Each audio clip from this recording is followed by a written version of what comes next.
Over the course of Lewis Hamilton's trophy-laden F1 career, so many of those who saw him or raced alongside him during his karting days have come forward to wax lyrical over the prowess he showed in those junior racing days.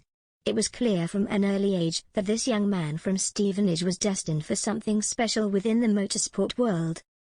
Of course, those predictions turned into reality. He wasted little time in challenging at the front during his debut 2007 season, and scooped his first title the following year. 6 more have followed, with the Britons' total matched only by the legendary Michael Schumacher in the history of the sport. And he could make it 8 or more before his career comes to an end, perhaps even in just a few weeks' time as the current season reaches its climax.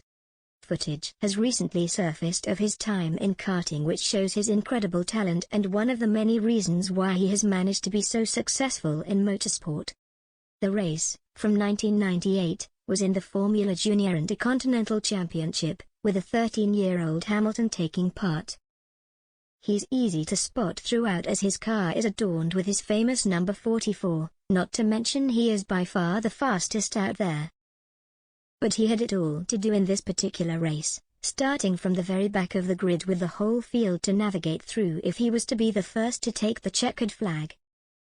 The footage shows Hamilton getting off to a flyer after timing the rolling start well, easily completing his first overtake. He was clearly not in the mood to mess around, overtaking 3 other cars before the end of the first lap. Just a minute or so into the race, Hamilton was already up to 5th as he made light work of a field which was packed with the best UK racing prospects of the time. One of those was Alex Lloyd, a good friend of the future F1 great who would later enjoy a fine career of his own in the IndyCar series, the highlight being a 4th-placed finish in the 2010 edition of the prestigious Indianapolis 500. He was powerless to stop the charging Hamilton that day, though, as were the rest of those out there on the track. Russell Parks and Mark Fell were so busy battling for second place they failed to notice Hamilton breezing past on the outside to overtake both of them. And then the lead was his when James Holman pulled up with a mechanical issue and was forced to retire from the race.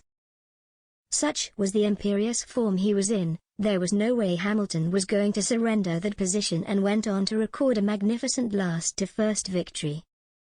Such was the ease with which he carved his way through the field, it's unsurprising that supremely talented teenager went on to be one of the greatest racers of all time.